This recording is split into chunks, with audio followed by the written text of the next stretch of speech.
Guys, one of the most asked questions in the comment section when I do a live feed is, what is my favorite knife? And you guys know I've literally got hundreds of knives. So this is going to be a longer video because I couldn't pick just one. So we're going to look at my favorite knives from my personal knife collection. So let's not make this take too long. Let's turn this around and take a look at it from above. All right, guys. So this is a topic. So any knife collector will tell you that they don't collect knives just because they like knives. A lot of times there's a story behind it.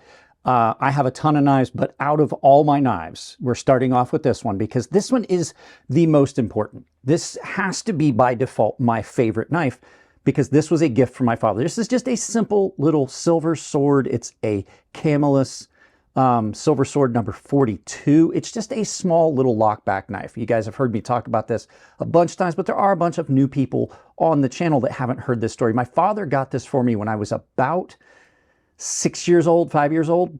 We had just moved to our new house. This was the first birthday present I got on like my 5th or 6th birthday. I think it was my 6th birthday. So I've had this for 44 years. I carried this knife with me to 16% of the countries in the world. It was just something I always had that was a little reminder of my family. It was a reminder at home while I was in the military. And you can see it has been well loved, well carried, well worn, and this has skinned more squirrels than most people have seen in their lifetime. I was a country boy. My dad got this for me so I could hunt and, you know, skin squirrels and rabbits and stuff like that and have this nice little knife. All kids growing up where I grew up needed a good knife, and I have had this for the majority of my life. It will never go anywhere. It is the most important item in my knife collection. If you have ever purchased one of my knives, you will know that that is what I used for my logo to immortalize my father. My father will live on forever through that because that is my father's handwriting, making my initials, the MJE, that is now the logo I use as my design logo. So nothing really spectacular, just a piece of my childhood that I can hold on to for my life. And you're going to find a lot of knife guys have that same thread when it comes to their collection. So that is the most important one. Now, let's go look at some really good knives because as much as I love it, this one isn't. So your next knife out of my collection is Sebenza. And I forgot to tell you guys, there's going to be about 12 knives. I went through my collection of hundreds of knives and I consolidated it down to 12. So it is going to be a long video. The Sebenza is one of the few knives that I've ever purchased more than once. I have had several Spyderco Enduras. I've owned 2 of these. This is the pinnacle of just simple perfection when it comes to a folding knife. Every company has taken elements of the Sebenza and used it to make their knives better. It is the pinnacle of a good folding working knife. It's a legendary classic. It's one of the first knives to have a frame lock. It is one of the first knives to use titanium. It is still a sought after piece of everyone's collection. They are hollow ground, so they will last you a lifetime before you wind up having issues where it gets thick behind the edge. They've done it in multiple materials, different steels. It is one of the smoothest knives you will ever find. As far as comfort levels and things like that, it's amazing. The blade shape is just about perfect. Jimping that everybody wants on their knives. The thumb stud action on it is great. Just the overall shape and feel of the knife is incredible. One of the best pocket clips ever thought up, and its level of comfort you get. The fact that all of these screws are exactly the same size. So if you happen to get your screws mixed up in disassembly, it's simple. They are the easiest to take apart, clean up, and disassemble. And they are super, super smooth on washers. Not a big fan of washer knives, with the exception of this one and a couple others. And it is just an iconic piece of the knife industry. This has been, and still and will continue to be, probably one of the best knives ever to hit the knife market. This is up there with everything, and just the overall classic lines and look. It's just about a perfect knife. So there you go. Sebenza. This is the large. Mine's a large 21. Absolutely amazing. I love this knife. So let's move on to the next one. And I think you guys knew you're going to see this soon. This is, right now, I have to say this is the best knife I've ever purchased. Overall, all around, this is the Microtech Amphibian with the ram lock. It just hits so many points so perfectly. fluted aluminum. The blade shape on this, it's a very good steel. Some people complain about it. I love it. It's their proprietary blend. Beautiful lines on this, but the way that they executed it, it comes down so thin behind the edge nicely, but still robust enough. They left enough material at the tip to give you a stronger tip than the edge. You can just feel it thicken up. The lines on it are just incredibly gorgeous. Sorry about that. Let me fix that. Microphone cords, lights, all kinds of stuff. You got to step around when you're behind this tripod. Feel in hand, just absolutely perfect. The overall aesthetic of it is futuristic. You've got one of the best locks you're going to come across. The Axis lock is so good when it comes to strength and being ambidextrous, and they took the Benchmade's Axis lock and they just pretty much perfected it. Instead of 2 springs, it's got 1. The feel on that lock is super, super solid. The way that knife drops into hand, you don't have to worry about fiddling with a lock, which makes it safe. You're not reaching across. The thumb studs on it, just one of the most beautiful additions to a knife. Just that stepped look sticks with the futuristic theme. The pocket clip on it is almost perfect for a production pocket clip, and it's ambidextrous because you got an ambidextrous lock, and just the overall look and feel of it. But then when you use this knife, it's incredible how functional this knife is. You could use it for self-defense. It'd be a good hard worker. The recurve on it means that you've got a little bit of extra cutting length on that, and it's just such a good knife. I just can't express to you how good this knife is. And the fact is, 100% American made. I carry this daily. There is very, very rarely a day that this is not in my pocket, at least for part of the day. And you just can't go wrong with it. It is just an incredible knife. And the fact is, you can get these for cheaper than you could get a Microtech 10 years ago. The price went down, the quality went up. I absolutely love this. Microtech makes great knives. I think this is their best one they've ever made, and it is the best knife I've ever purchased. So let's go ahead and move on to the next one, because I could talk about this one all day. So in no particular order, this next one is a knife that I have a very, very strong emotional attachment to. Not only is it just an incredible knife, this is a Dishin Revolution done by Matt Dishin, and I haven't cleaned it up. I apologize. I did not clean these knives up before I started. It is a mirror polished M390 blade. That's not what makes it special. It's not even the fact that it has a hidden switchblade mechanism, because it's a dual action. The fact was that this was given to me by Elijah Isham. He was a very good friend of mine. This knife came home with me from a knife show for sharpening. I couldn't ever get a hold of him to get it back to him. And at one point he just was like, you know what? You've had that knife long enough that I forgot I even had it. You keep it as a gift. And I was like, I wasn't planning on doing it. And then Elijah Isham passed away, as you guys know, a while back. But on top of everything else, just the fact that this was a beautiful gift from a friend, and it's such a beautiful showing of craftsmanship. Matt Dishin just makes incredible knives. You got titanium. This is ivory or cream G10. You've got a carbon fiber backspacer. Beautiful, yeah, carbon fiber backspacer. Beautiful titanium pocket clip. Damasteel pivots. Look at that. And then the fact that it has got an incredible action as just a standard knife, but then to have that hidden switchblade mechanism in the handle, just incredible. And I'm going to tell you right now, I've tried to do mirror polish on M390.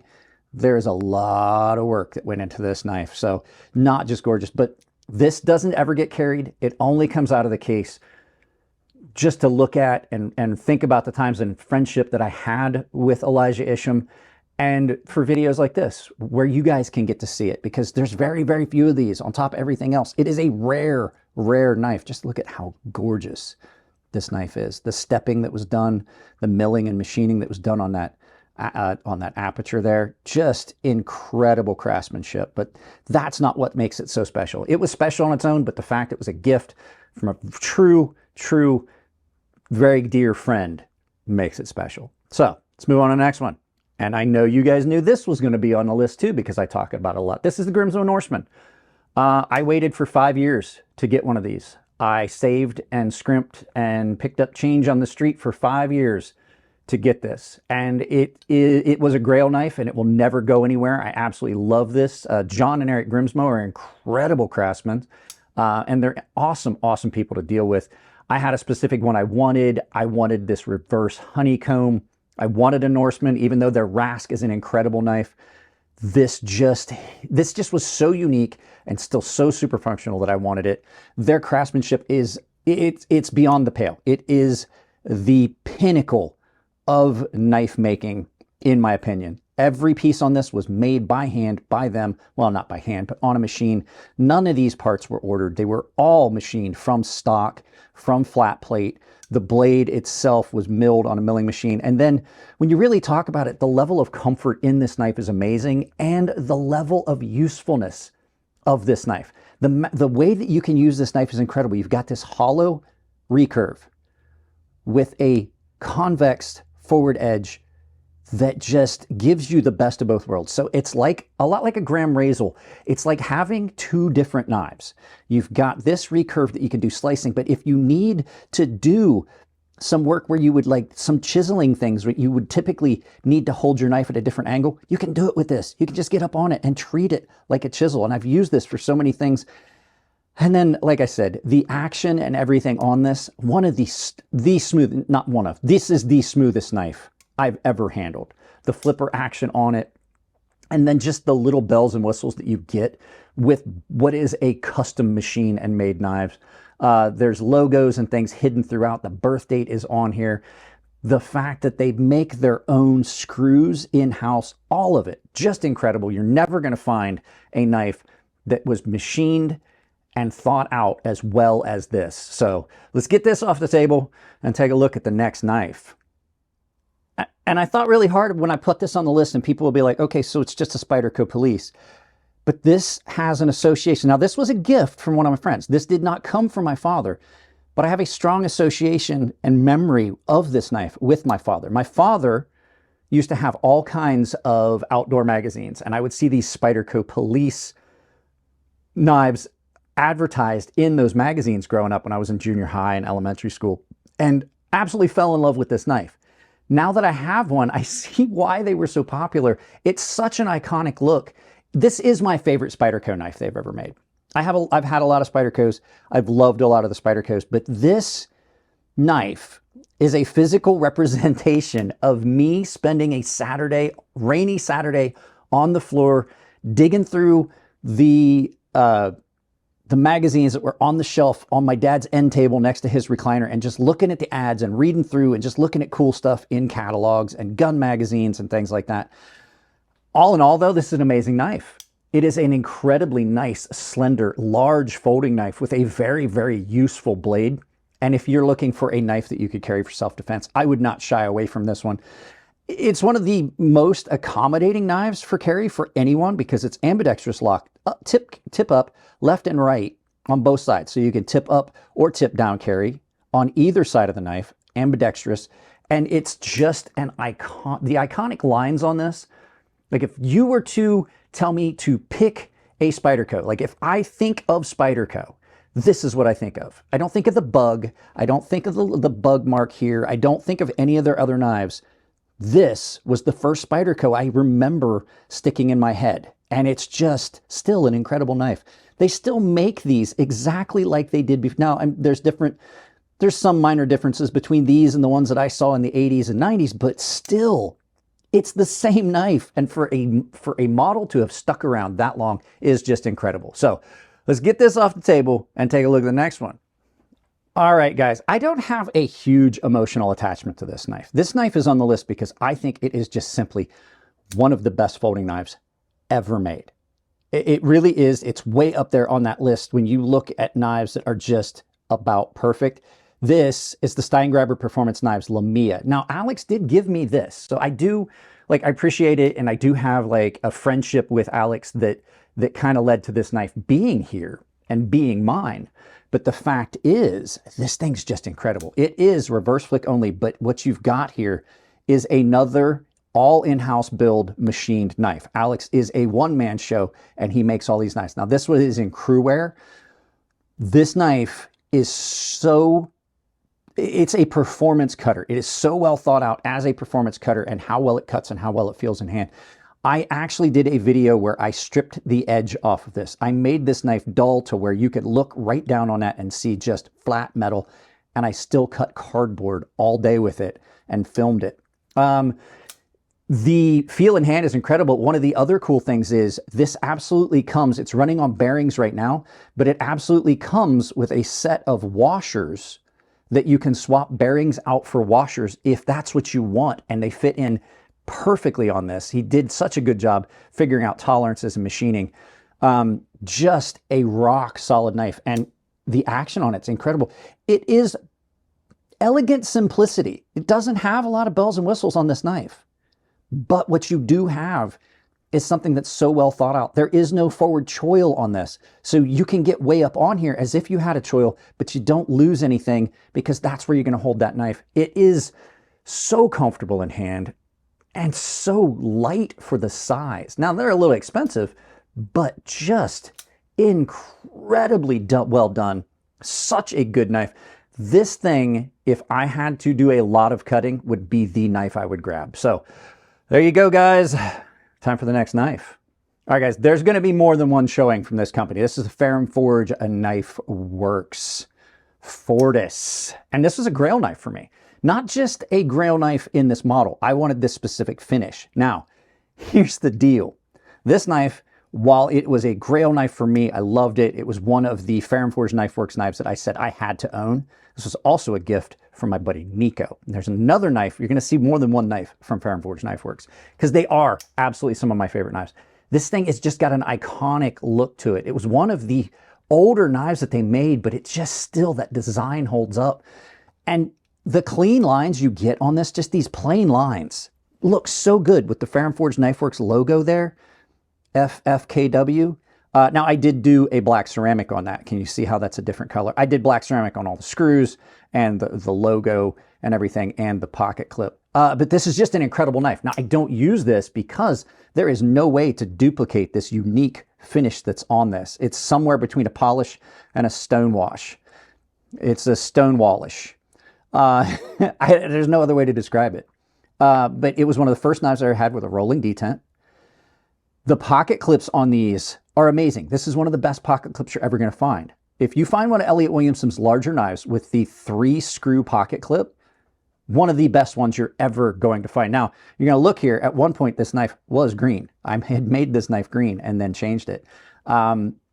Beautifully, beautifully done. It is a big, heavy, bulky, overbuilt knife, but just amazing, amazing. And then you get that forward choil. It just feels like that's how it's supposed to be in your hand. Never are you going to find a Ferrum Forge Knife Works blade that is misground, that is misdone. You're never going to find one with bad lockup. And they use some tiny, tiny bearings on these, but still give you the smoothest action. And that rolling detent gives you one of the snappiest actions you're ever going to find on a knife. So let's go ahead and move on to the next one. And it's this. This is the Lon Humphrey Customs Tucson. And I don't have like a big emotional attachment to this knife. This is just an incredible knife. This is the most carried fixed blade in my collection. It's on my hip. As a matter of fact, I had to take it off to film this video. This is a full custom knife. Lon is making these in basically my hometown of Ohio, which that has no bearing on this. This is just incredible. This is almost perfect. From the handles in hand to the blade, the heat treat on the steel, which is AEBL, which is not one of my favorite steels. Even if this was just a plain wood handle, I would still love it. But then you get these bells and whistles that you're going to get on some really cool custom knives. Looks like sunset to me. Every time I see this, I think of the song Sunset Grill. It's just amazing. Blade shape on this is just about perfect in hand. One of the most comfortable cutting knives you're ever going to have. The heat treat is held up, and this thing gets ridiculously sharp because of the way it's been heat treated. As you can see, I do use this. It's done a lot of stuff. As a matter of fact, this went over to Scab at Choir Boys Cutlery. I'll tag him in this so you can go find his video about it. He tested it and loved it. And then on top of everything else, you get this beautiful leather handmade hand-stitched sheath that kind of goes along with that cowboy theme. Because this is kind of the iconic typical knife that you would expect to see on a cowboy's belt. This would be what you would see a frontiersman cowboy out on the range having to use and doing a lot of stuff with. It's not too big. It's not overstated. It is just another elegantly simple knife with some modern flares. I do love this stabilized wood. It is very, very attractive. So I love this knife. Now I'm going to put it back on my belt so we can go ahead and get to the next knife, which is another Ferrum Forge Knife Works knife. Now this one, it was a commissioned piece. This was a gift, but this was all hand carved. This is the Ferrum Forge Knife Works Master Blaster, another one with the larger knives with the 3 screw pocket clip. Elliot made a couple smaller knives like the NTAC and a couple others that had a 2 screw pocket clip. They were good, but not as good as these ones. This is a gorgeous Wharncliffe that is just incredible. Now this was commissioned by my buddy Tino and my buddy Nico because I never got one of these knives and they got this for me as a gift, but it's all been hand carved and then hand finished by Elliot, which makes this an incredibly expensive and incredibly unique and rare knife. There's only one of these. This has got a milled brass, or I'm sorry, copper inlay, pretty much the whole length that was left proud and then carved in to marry up with the rest of it. So that's all been pressed in, hand carved with a Dremel. And this was a Les George collaboration between the boys, but this is still such an incredible knife. I use this, like, for as expensive, this is probably at least a $1,200 knife. I use this so much. You can see how much this gets used. Just a gorgeous Wharncliffe on this. Another one of those knives with that forward finger choil. It just drops in, but you can still use it back here like this. And it is so fun to carry. It gets some attention. It will get you attention. And it's literally one of the best Wharncliffe knives to ever have hit the market. I would like to have seen this become a production model, but it wasn't. So there were only a couple hundred of these. Now, I will tell you, this is a plug for the boys. Keep an eye on their website, ferrumforgeknifeworks.com. They will be releasing some parts or some more knives from their, what they call their boneyard. They have blades and handles and things like that for these knives. They may be releasing some, but just absolutely insane and incredible. And it was an incredible gift from 2 of my best friends in the world. So Matt, Nico, if you're watching, I love it. I still love it. And I absolutely appreciate it. But we've got to keep going because there's only a couple left. And one of the last couple that are left is the WE Knives 601. And I've had this forever. I've had this since before I started making knives. This is one of the first more expensive knives I've ever bought. I had a couple Sebenzas. This thing is incredible, and I love it because it's so unique. This is why it's still one of my favorites. You've got this unique grind on this. Now, other companies have done knives similar to this, but this was one of the first ones that was ever mainstream. It looks like something from a science fiction movie, but yet it is so comfortable and so functional. And the fact that you've got such a robust blade, because like a Tonto that does not have a distal taper, the thinness at the tip is accomplished by removing that material at the same angle as that. And you want to talk about a knife that just screams through material. This thing stays so sharp. It is an S35VN, but I think at that time, WE Knife Company had the best heat treat on S35VN. This is old enough, it still has got proprietary hardware. On this. Some awesome pocket clip. One of the first knives I have with a sculpted pocket clip. The action on it's incredible. It does have some really cool, unique lines to it. I love this knife so much, and it's spent so much time in my pocket. You can see right here, S35VN, where they marked it. It's just awesome. The flipper on it, the flipper angle and everything on it just lines right up. You see how those lines come up? And that's just that little bit of jimping and just slams over. This knife is filthy. And it still is that smooth. It probably needs taken apart and cleaned up. I just love this thing. Aesthetically, it is one of the most unique knives I own. And that's just one of the reasons I love it so much. No real emotional attachment, but let's go ahead and move on to the next one, which is one of the best knives ever made.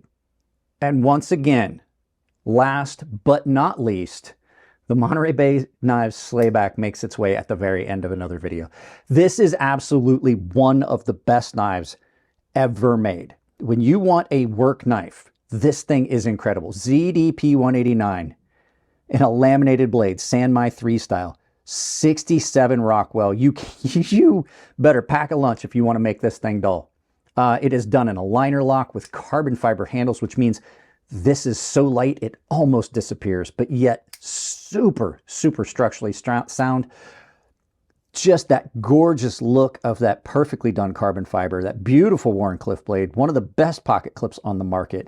Ray Laconico designs have been some of my favorite designs to ever hit the market for years. The flipper tab on it is perfect for deployment, and then also turns itself into a finger choil without having a huge finger choil. The blade is so functional. That swayback gives you a very, very unique feel. And you want to talk about a knife that is just about the perfect size to do a lot of work and get up on it and do things with. This is it. The fact that they did this very thin liner that is down inside but did not remove any material means you can't feel that at all. It's almost like you had a button lock or something like that on it. And then just clean. The design is just so clean and beautiful, and how the blade thickens up, or widens up there, I should say. But then you can get way up on this and do work. Or with that swayback, if you need to do some pull cutting on line and things like that, just about perfect for doing heavy tasks where you'd be pulling back. And it's got such a good behind the edge thickness. This was given to me by the guys at Monterey Bay Knives at a knife show. This was like runner up. This was like second place for knife of the year here a few years ago. So there you go, guys. Those are my favorite knives from my knife collection. I'm sure I might have like gotten some of them missed that I could have added, but it's already going to be a long video. So let's turn this around, do some final thoughts, and send you all out about your day. So there you go, guys. Like I said in the video, I'm not even going to bring a knife out here to say it's my favorite, because every one of these knives have a specific place in my mind, in my heart, I should say. If I had to pick one that is the most special, like I said in the video, it's that small little folding knife my father gave me. My current knife that I think is the best knife I ever got is that Microtech. So guys, it's a long video. You know what to do. Tons of affiliate links down below. Use them, support the channel. I get a little bit, doesn't cost you anything extra. The Amazon store, use it for all your Amazon shopping. There are 2 of those links that have a discount built in just by clicking on them. Coffee Brand, Coffee, Tempered Trail. Amazing, amazing products. Speaking of discounts, coupon code crazysharp, all one word, crazysharp, saves you 10%. Fair & Forged Knife Works, KATSU Knives, Rosecraft Blades, Otter Arms, O-T-T-E-R, like a sea otter. Otter Arms makes beautiful pistol stands. Otter EDC, little haptic fidget toys if you got ADHD like me. There's a membership down below that supports the channel. I'm going to start putting my Cash App, but it is crazysharp. No, I'm sorry, Sharp Crazy. Couldn't use Crazy Sharp. Sharp Crazy is my Cash App if you want to support the channel that way and not give YouTube your money. But I do have a membership down below that supports the channel. Click on that. You get early access to videos, exclusive content, and I'm starting to set up for giveaways. I am working now, so I'm working like 6 days a week, so it's a lot harder for me to do stuff like that. Join the community down below. We'll take you to a link to a Discord where you can get a hold of me if you've got knives you want to put on the channel, or if you have questions about what you saw. Guys, that's it on this one. I love you all. Keep it clean in the comment section. If it's your birthday, happy birthday, and I will see you in the next video that I don't kick the tripod right at the very end.